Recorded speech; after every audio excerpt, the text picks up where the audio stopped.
For all his cockiness and teasing, Agrius took Quidditch very seriously, and he hated to lose. But this time he had lost, and he would have to wear a silver medal while Gareth Weasley wore the gold.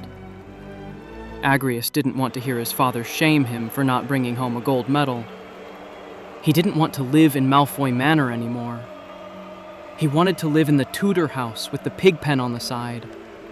He wanted to kick it in the sticks, to fish by the river, to swim in the lake, to have a roll in the hay with Gareth Weasley, and to come home to a hearty meal in the company of family and friends. He wanted to be himself. He wanted love. He wanted Gareth. At the stadium, in the lineup to shake hands at the end of the game, their eyes locked, and it felt like everything around them had frozen and fallen silent. When they shook hands, neither of them would break the handshake. Eventually, though, they were both pulled away in opposite directions for interviews. Chapter 4. July 1893. London. Gareth had signed a lucrative endorsement deal with Quality Quidditch Supplies, one of the biggest Quidditch equipment companies. Then he found out that QQS had also signed Agrius.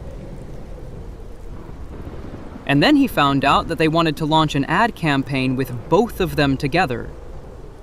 So Gareth found himself in a dark, mostly empty Quidditch stadium in a London borough on a Wednesday in July. Spotlights had been set up in the center of the stadium, creating some very dramatic lighting. There were going to be two parts to the day. First, they would do a photo shoot, both separately and together. And then they would hover over the pitch and do some broom tricks for the Daily Prophet's moving images. Gareth was getting used to photo shoots, and to having cameras on him in general, but this seemed like a bigger production than he was used to. He sat on a bench while he waited for the crew to finish setting up. He was wearing head-to-toe QQS gear, and he had been asked to wear makeup for his face to be clearly seen in the photographs. He watched the crew fiddle with the lighting.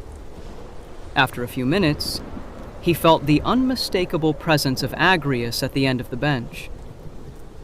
Gareth turned and saw Agrius standing there, tall and handsome, and also wearing makeup. Very pretty. Like a doll. Agrius teased him. You're painted up too.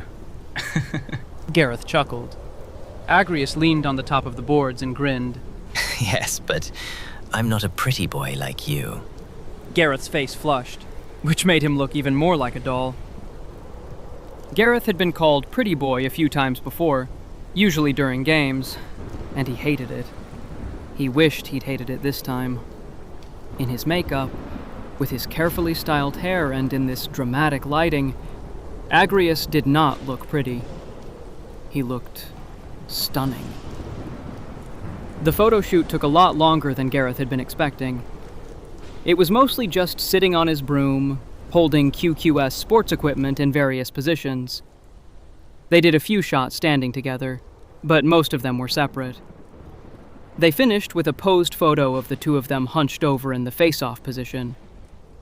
They held the pose for what felt like an eternity, with their faces inches apart, staring into each other's eyes. Try not to laugh, fellas. The photographer said. I know it'll be challenging. Laughing was not what Gareth was worried about.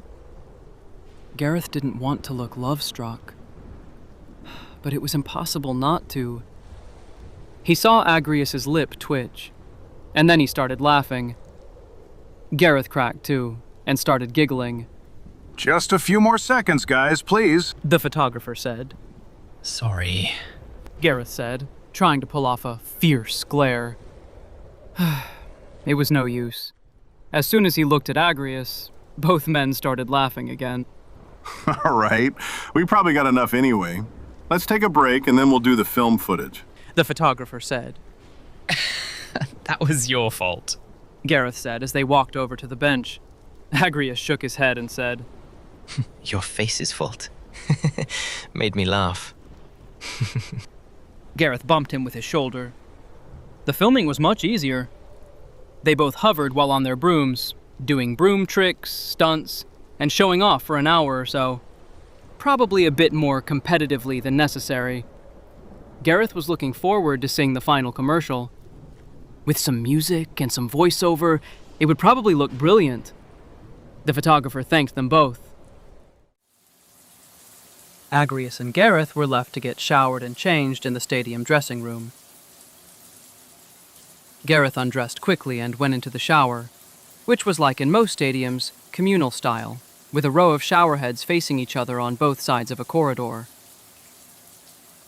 If he hurried, maybe he could be out of the shower before Agrius came in. No such luck.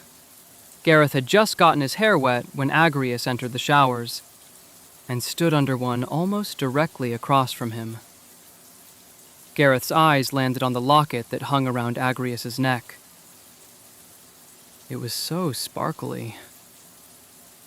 The locket alone was worth more than Gareth's entire house.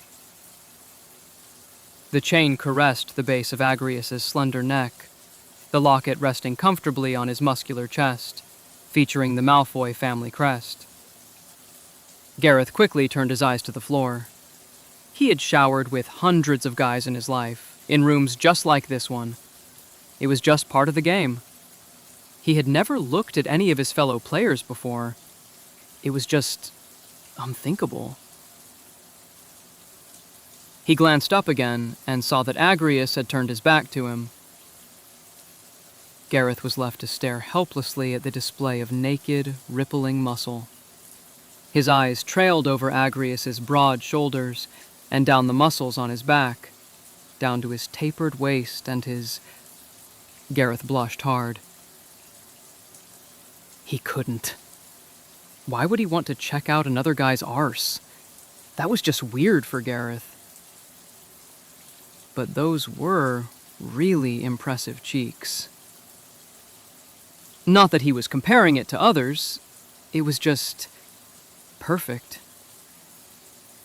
And as Agrius scrubbed water over his face, his cheeks flexed, and Gareth was transfixed and aroused, visibly aroused, in a shower with Agrius Malfoy. Agrius turned back around, and his eyes darted to Gareth's arousal. Agrius raised an eyebrow. Sod off. Gareth grumbled. Agrius winked and smiled. Like what you see, Weasley? It's not what it looks like. I was thinking about something else. Gareth replied nervously. He knew he didn't sound at all convincing. Agrius just seemed to be considering him curiously, and enjoying the effect he knew he was having on Gareth. Something else? Agrius asked as he started to get aroused himself. Agrius's eyes were full of an intensity that was much more heated than what Gareth had been facing during their photo shoot. And he was smiling in a way that was not helping Gareth's situation. Gareth wished he could at least make himself look away from Agrius, but he was spellbound. Then Agrius let a hand trail down his own stomach and wrapped it around himself without breaking eye contact. Gareth gasped, loud enough that the running water couldn't mask it. What were you thinking about? Agrius asked. Gareth swallowed. His throat was bone dry. You. He said quietly. Agrius grinned triumphantly and asked, Do you want to touch me, Weasley? Not here. Gareth stammered. Someone could come in. Agrius nodded and released himself. He turned and shut off the water. Gareth waited until Agrius had left the showers before he turned off his own water. Gareth took a few deep breaths to settle himself. He could do this. He could talk reasonably to Agrius and end this thing.